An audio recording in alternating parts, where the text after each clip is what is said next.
Muy buenos días, Samuel. ¿Cómo ha estado? Muy buenos días, Amílcar, Alejandro. Yo estoy bien. ¿Cómo están ustedes? Muy bien, por bien. Acá, pero también preocupados por la situación de, pues por el clima de desprecio que se ha generado hacia la población migrante en Estados Unidos, que aquí en México, algo que tal vez allá en la Unión Americana, pues ya era moneda corriente, que la autoridad desprestigiara a los migrantes hasta el grado de que la sociedad civil apoyara estos dichos. Acá en México no lo veíamos de la misma manera y ya lo vemos pues prácticamente igual que ustedes que están allá, Samuel.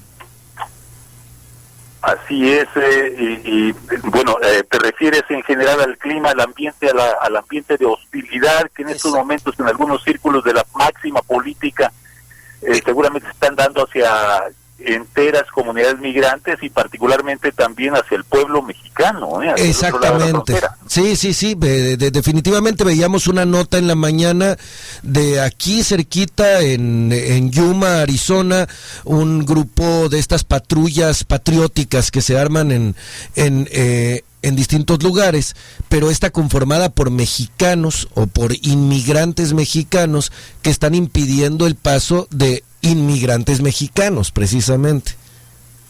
Así es, cosa que debiera aclarar también Amílcar, Alejandro, que, bueno, esto efectivamente así está dando y es un reflejo de los tiempos, no es un reflejo de la polarización a la que ha llegado el ambiente en la política en Estados Unidos, gracias a algunos círculos de extremistas en la política, ¿verdad? Y particularmente a ellos me refiero a algunos círculos dentro del Partido Republicano y dentro del Ejecutivo de la Nación, que han estado atizando efectivamente esta retórica de hostilidad y de confrontación hacia el inmigrante, por un lado, y hacia el mexicano en general. Has de recordar que el actual presidente de Estados Unidos, Donald Trump, inició su primera campaña hacia la presidencia por ahí en el 2015 con declarando prácticamente como enemigo de la nación a una comunidad muy en particular, y esa comunidad fue la comunidad mexicana y particularmente la inmigrante, ¿no? Declaró a los mexicanos como hombres, declaró a los inmigrantes efectivamente como una amenaza. Y actualmente pues inicia su campaña de reelección en los mismos términos y con el mismo mensaje y con el mismo espantajo. El hecho de que se repita tanto en los círculos de la política y en los medios de difusión este discurso, pues lleva a esas consecuencias, a final de cuentas lleva a las consecuencias de atizar los ánimos de algunos de los grupos más extremistas, los más fanáticos seguidores, como para que emprendan este tipo de acciones como las que se están registrando en la frontera. Tanto en Yuma como en la frontera con Nuevo México se ha registrado el resurgimiento de estos llamados grupos cazamigrantes, ¿no? Que toman las armas, muchas veces algunos de ellos de manera armada, pues se dedican a andar acorralando y en contubernio con la patrulla fronteriza, andar deteniendo a grupos de inmigrantes en necesidad, ¿no? Esa es la señal de los tiempos. Por un lado tenemos eso, pero por otra parte hay que decir también de que a pesar de que entre estos grupos exista la presencia de latinos o de inmigrantes, pues esos inmigrantes o esos latinos pues no son representativos de las mayorías, no de nuestra población. E igualmente ese discurso tampoco debe ser visto como un representativo de las mayorías de la población en Estados Unidos. Todo lo contrario, incluso lo que se está viendo en estos momentos, y quizás los recientes debates, los debates de anoche y antenoche, al seno del Partido Demócrata, puedan ser un reflejo de eso, pues lo que está produciendo también es un movimiento en contra por parte de los sectores jóvenes y progresistas, pues de carácter totalmente contrario, no, totalmente opuestos. Están por primera vez, creo yo, en muchos años, están pasando a discutirse en la mesa nacional propuestas de reforma, propuestas de gobierno de alcance progresista, muy progresista, tales como la cuestión del derecho a la salud para todos, el derecho a la educación superior universitaria, la cuestión incluso de el fin a la criminalización del inmigrante en la frontera a través de la sección 1325, que declara como delincuente, o sea, de carácter penal, del orden penal, a todo quien cruce la frontera. Todo eso se está poniendo ahora sobre la mesa, cosa que hasta hace pocos años pues había mucha tibieza sobre eso, ¿no? Había muchos escrúpulos, había mucha reticencia a ponerse a debatir, el contraponer a esta ola, repito, de hostilidad, de intransigencia, de polarización por parte de los sectores más extremistas de la derecha. Había reticencia a enfrentar un discurso pues bastante más audaz. Ahora por fin se está viendo ese otro discurso audaz por parte de los contrapesos, ¿no? De los sectores de la ciudadanía que le apuestan a una agenda verdaderamente progresista. Al respecto, sin duda alguna, la foto de la periodista Julia Antonieta Leduc, que se publicó en La Jornada, que dio vuelta al mundo, de Óscar Alberto Martínez Ramírez y su hija Valeria, sin duda alguna sacudió el debate migratorio, como muchas otras palabras o iniciativas no lo habían hecho en los últimos tiempos. Samuel, tu opinión. ¿Te refieres a la foto del padre salvadoreño con su hijita, con su bebita? Así es, en el Río Bravo, ¿no? Sí, sin duda alguna, pues hemos visto muchas reacciones, ¿no? Incluso el presidente Trump, Nancy Pelosi, estuvo presente, obviamente, la foto en el debate, sobre todo antier y ayer mismo también, de alguna manera, en Miami. Así es, ya ves, Alejandro, pues muchas veces las fotos, es un lugar común, es decir, de que hay fotos que hablan por 1,000,000 de palabras, ¿no? Por 1,000 palabras. Y esta imagen es uno de esos casos, es una imagen muy elocuente que efectivamente muestra, número uno, pues los niveles a los cuales mucha gente, muchos migrantes están dispuestos a arriesgar todo, no arriesgar su vida, incluso la de su familia, con tal de pues no regresar seguramente a condiciones. Uno solamente se pone a pensar en las condiciones de horror, de los grandes males de los que deben haber huido, que los deben haber obligado a pues aceptar esa apuesta, ¿no? La apuesta de arriesgar todo inclusive su vida. Y ahí, ¿no? También en la foto reflejada la imagen de las verdaderas consecuencias, familias enteras que están perdiendo todo, ¿no? Perdiendo la vida inclusive, con tal de tratar de apostarle a una nueva vida, ¿no? Todo eso y más queda reflejado en esa foto, y pues no es casual entonces, como lo has dicho, de que pues esa foto verdaderamente haya comenzado a sacudir conciencias y verdaderamente a servir como un llamado a la acción, ¿no? A aquellos políticos que hasta este momento pues estaban en la barrera. Claro, Samuel, tú bien lo referías hace un momento, que la campaña de Donald Trump en la elección anterior se basó en el tema migrante, un tema además que lo cubrió con mucha hazaña, intentando polarizar, dividir a la opinión pública. En esta elección nos sorprende que los demócratas también hayan tomado el tema desde sus primeros debates, antes aún de tener un candidato definido. ¿Crees que esta elección va a ser pues permeada por el tema migrante en primer lugar? Y en segundo lugar, ¿qué discurso crees que sea más atractivo para ganar votantes? ¿El de la apertura hacia la migración, el de un cambio de políticas que genere una migración más tersa, o el de cerrar las fronteras de Donald Trump del Partido Republicano? Efectivamente, estoy de acuerdo en que esta elección, como pocas antes, va a estar dominada en buena parte por el debate, por el debate sobre la cuestión migratoria, definitivamente. Y esto,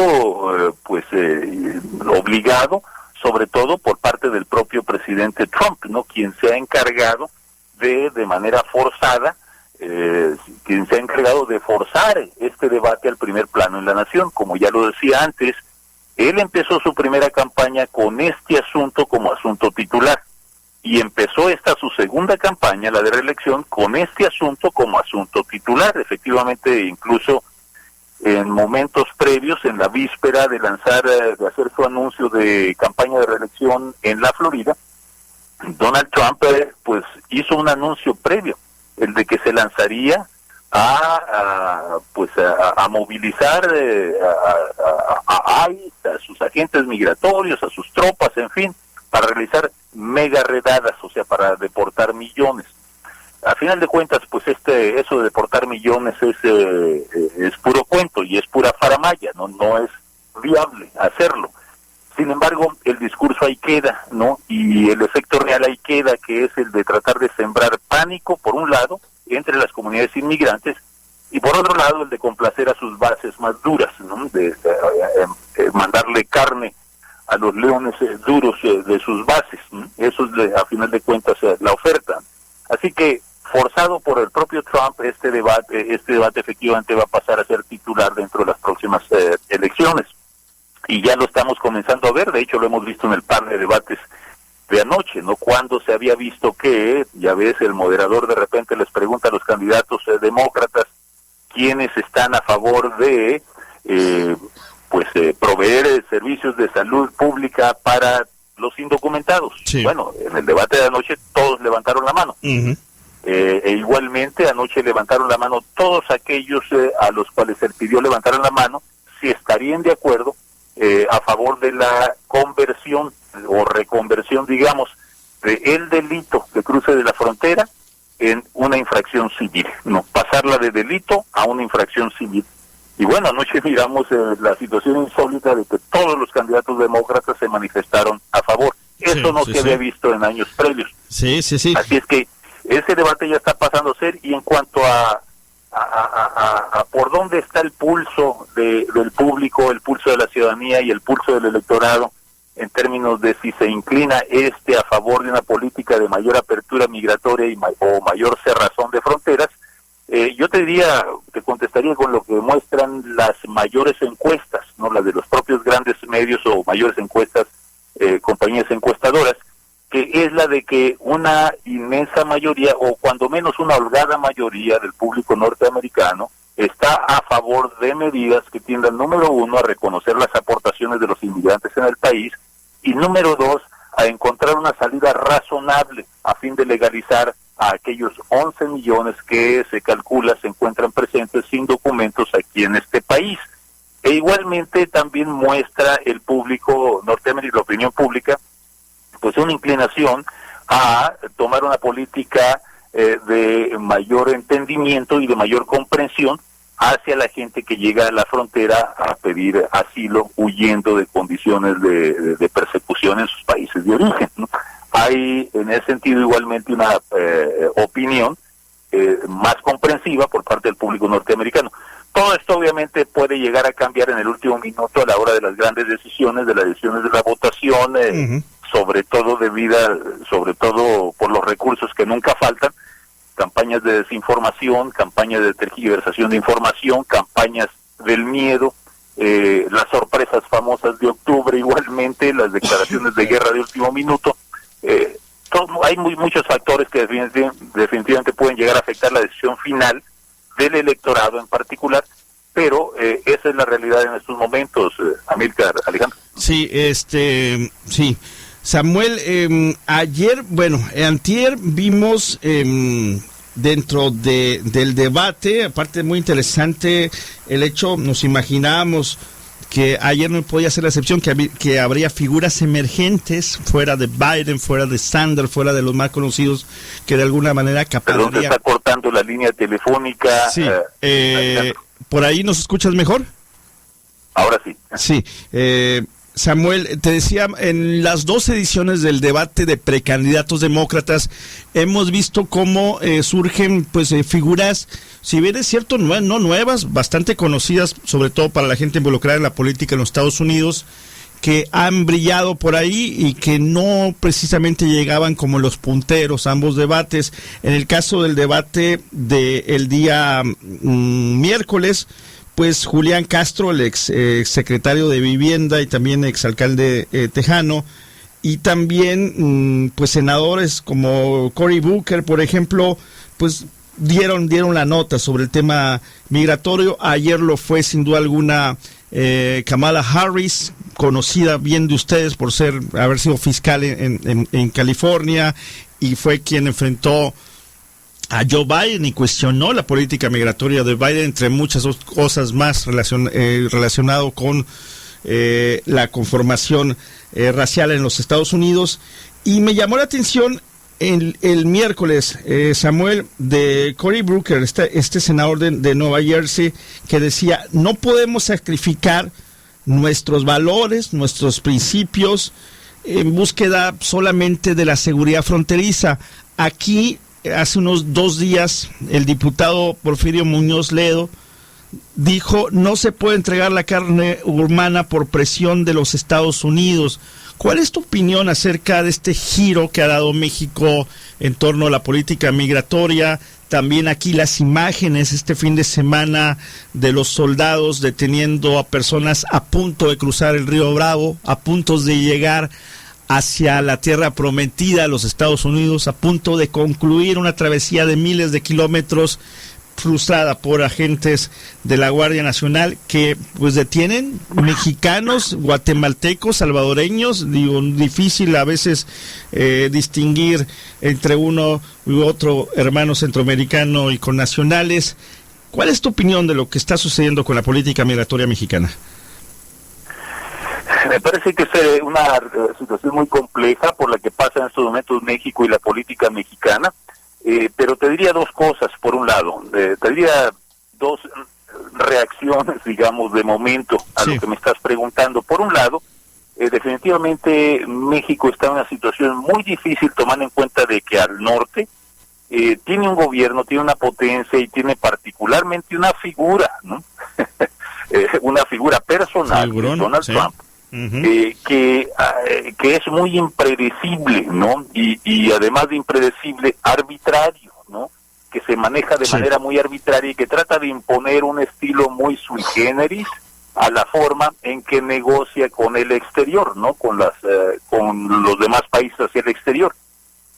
Además, pues no hay que recordar, Donald Trump ha declarado desde un principio, ¿no? Desde los principios de su campaña y en esta nueva campaña, pues ha declarado a México como una especie de enemigo, como un antagonista, como un adversario, pues de primer nivel, ¿no?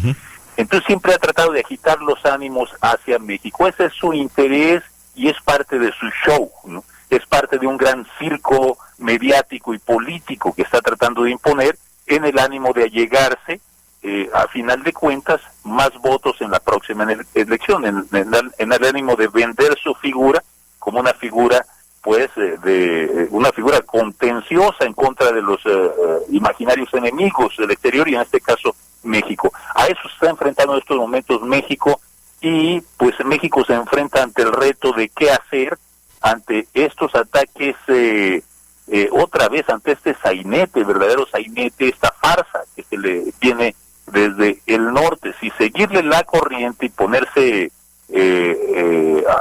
a resistir de manera pública, a confrontarse de manera pública con esta arbitraria figura del norte, que eso es lo que quiere, ¿no? En el ánimo de armar un circo mediático, ¿no? O bien tratar de alguna forma pues esquivar esos golpes que se le vienen encima y encontrar maneras más creativas de desviar ese golpe que en forma de alzas arancelarias se le estaba viniendo encima. Por un lado, ese es el desafío que tiene México. Por el otro lado, también es cierto que tiene ese otro desafío, ¿no? El otro gran desafío que tiene es qué hacer ante pues toda esta masa de gente que procede del sur y que recuerda un poco también a la masa de gente procedente del sur de México, que tendió durante muchos años, durante décadas, a cruzar hacia el norte, y que enfrentó los mismos problemas en Estados Unidos que enfrentan los que llegan del sur de México al interior del territorio mexicano, ¿verdad? ¿Cómo atender a esta población en términos parecidos a los que se reclamaban para los propios paisanos mexicanos en el norte de México? Yo diría que esa es la forma en que hay que ver esta situación. Y esto de pues movilizar a la Guardia Nacional, movilizar a soldados, tratar de manera militar un asunto del orden humanitario, pues algo que México en estos momentos tiene que poner sobre la mesa y ponerse a discutir y ponerse a debatir públicamente.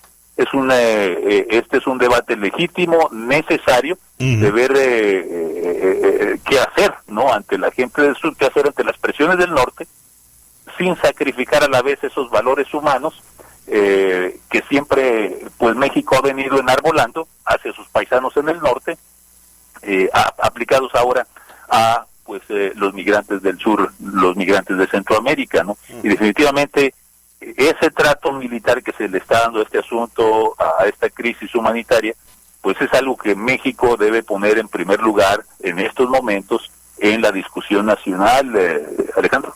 Sí, Samuel, te quisiera hacer una pregunta. En varias ocasiones has dicho que Trump tiene pues sus dardos apuntados hacia México, que lo ve como un enemigo de alto nivel. En la llegada de López Obrador a la presidencia de México, muchos han acusado desde aquí, desde México, de una conversación muy blanda con Donald Trump, que no le puedes dar armas a un tipo como este, que le das la mano y te agarra el pie, que esta medida de no confrontación con Trump va a hacer que se vuelva más, pues más brava la fiera. Sin embargo, siento que ha cambiado un poco el discurso de Trump y ha incluso felicitado al gobierno de López Obrador.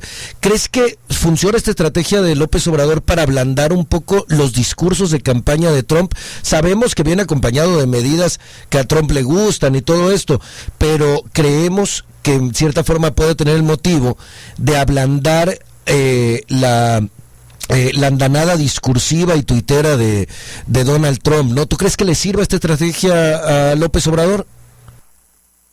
Es posible, ya ves que lo difícil que es ponerse a adivinar, ¿no? Adivinar cuál es la verdadera estrategia de esta figura del norte, ¿no? Este señor que en estos momentos gobierna la Casa Blanca, ¿no? Sí. Difícil, repetía, ¿no? Repito, son actitudes impredecibles, muchas veces arbitrarias, y es difícil adivinar cuál será el siguiente paso, y me parece que es parte de su estrategia. De hecho, desde un principio lo ha venido diciendo, ¿no? De que él se encargará de que los demás, ¿verdad?, sus adversarios, no le logren adivinar el siguiente paso. De eso se encarga, ¿no? Y en parte eso es su estrategia mediática. A final de cuentas, eso le sirve para seguir en los titulares día con día, para que cada uno de sus tuitazos aparezca en las noticias. El hecho de cada tuitazo de repente pues parece, cada mensaje que lanza parece contradecir el anterior, ¿no? En el ánimo otra vez de seguir en la noticia. Entonces mi opinión es de que es así como se maneja este político en la Casa Blanca, no verdaderamente como un político tradicional, como un político de costumbre, sino pues como un verdadero showman, ¿no? Sí. Al final de cuentas hay que recordar, eso fue lo que fue antes de ser electo a la presidencia, ¿no? Un showman, y él está tratando de formar un show en cada oportunidad, y me parece que eso es lo que ha estado buscando con México, armar un verdadero show del tipo de los de la lucha libre, ¿no? Sí, o del aprendiz migratorio, ¿no? Una especie de aprendiz pero migratorio, ¿no? Así es. Como siguiendo el show de él, ¿no? Un reality show. Él va a ser el que va a la calificación, si va muy bien. Está buscando. Sí. Entonces no estoy seguro si México, efectivamente, si López Obrador, si México en general decide, pues efectivamente darle el gusto y ponerse a las patadas, digamos, con Donald Trump, enfrentándolo uno por uno, cada una de sus declaraciones, pues no estoy seguro si eso estará en el mejor interés de México, tomando en cuenta otra vez a quién se están enfrentando, a alguien que lo que anda buscando justamente es eso, es un show, es un show con fines de aumentar sus ratings, ¿no? Sus ratings acá dentro de Estados Unidos. Así que, dice Alejandro. Sí, no, y sobre todo, Samuel, que pues en Estados Unidos en realidad no importa quién es el que tiene más votos. Lo importante es ganar una serie. La elección pasada, por ejemplo, si nos vamos a términos reales, algo así, leí una estadística que los demócratas perdieron por 80,000 votos en 4 o 5 condados la presidencia, pues de los Estados Unidos, es decir, ganando el voto universal. Es decir, no está apelando a toda la población con sus políticas, sino a su población objetivo, la que está calculada, con la que puede ganar los votos electorales suficientes para la reelección, que eso es un problema pues real, ¿no? Él le habla al público de Fox, no le interesa el público del New York Times, no le interesa el público de otros canales de televisión, sino a su público objetivo. Al respecto de esto, Samuel, y tú que has seguido los debates demócratas, ¿cómo ves la contienda demócrata? ¿Cómo ves? ¿Pondrán los demócratas tener un candidato competitivo frente a Donald Trump? Ahorita hay un mundo de candidatos, pero pues llegará la hora de las definiciones. ¿A quién ves más perfilado para poder disputarle a Trump la presidencia en una elección por demás complicada que va a ser para ellos? Difícil en estos momentos llegar a hacer esas predicciones, sí. Amílcar, pero lo que sí te puedo decir es de que definitivamente en estos primeros salvos, en estas primeras salvas, intercambios de debates, lo que sí se puede apreciar es de que hay candidato. Hay candidato demócrata que definitivamente puede darse un agarre con Donald Trump y ganarle, ¿no? De hecho, hay encuestas que muestran que cualquiera de los 6 primeros candidatos o de los 6 candidatos que en estos momentos puntean las encuestas en el campo demócrata, que cualquiera de esos 6 pudiera en estos momentos ganarle a Trump. Y dentro de los que en estos debates seguramente han comenzado a despuntar, son pues Kamala Harris, que ya de por sí aparecía como una de las 6 punteras, Elizabeth Warren, definitivamente, la senadora también de Massachusetts, sorpresivamente Julián Castro en la primera noche, igualmente pues mostró madera, ¿no? Mostró bastante madera, y esto no lo digo yo, lo dicen algunos de los diarios de referencia, el New York Times, el Washington Post, lo pusieron muy al frente. La CNN también. La primera noche, así es. Así que, y sin hablar del propio Bernie Sanders. Así que hay gente demasiado temprano, obviamente, para saltar a confusión. Ajá, me llama la atención que se te pase en esta lista, Samuel, Beto O'Rourke.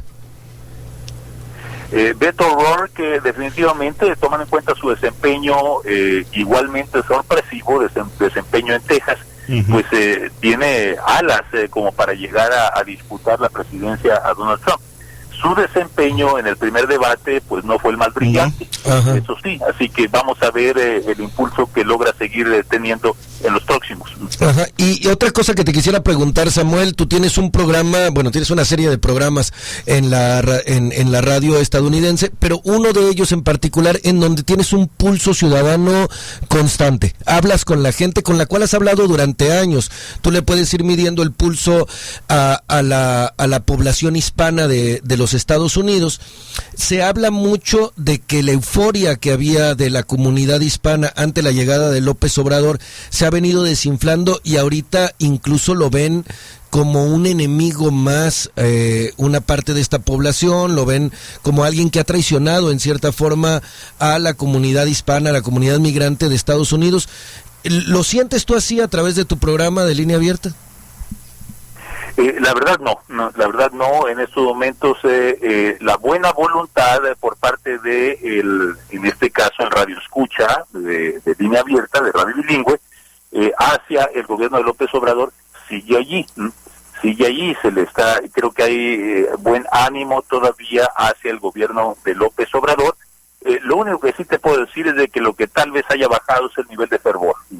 En un principio las expectativas eran bastante altas, de que el mexicano de acá, o en general el mexicano de a pie, pues iba a ser un mayor actor, ¿no?, en los cambios que se anticipaban en la República Mexicana, ¿no?, de que de alguna forma el mexicano de a pie pues iba a ser protagonista, ¿no?, de esos cambios a través de programas o iniciativas, etcétera, en las cuales pues se le diera mayor pelota, no, mayor participación a las organizaciones comunitarias o simplemente al ciudadano de a pie, como decía antes. Y entonces hubo bastante alegría, bastante entusiasmo, bastante euforia por participar, por lanzar iniciativas que fueran en esa dirección, ¿verdad? Ponerse a invertir o a organizar, etcétera. En estos momentos lo que estoy percibiendo es de que, tomando en cuenta todo lo que está pasando en México, ese nivel de entusiasmo, ese nivel de fervor ha descendido. No quiere decir esto de que la opinión pública entre los mexicanos de acá en Estados Unidos se haya volteado en contra de la administración entrante. Creo que la actitud que sigue prevaleciendo es de que, número uno, de que está enfrentando pues bastante reacción, ¿no? Bastante contracorriente. Y número dos, de que hay que darle tiempo. Me parece que esa ha sido la opinión típica dentro de los oyentes de Radio Bilingüe. Muy bien. Pues Samuel, te agradecemos que nos hayas acompañado el día de hoy. Te seguimos escuchando a través de la programación acá del Política y Rock and Roll y te deseamos pues feliz fin de semana y estaremos pronto en sintonía contigo. Igualmente para ustedes, Amílcar y Alejandro, que estén bien, Un abrazo a la distancia. Muchas gracias. Hasta luego.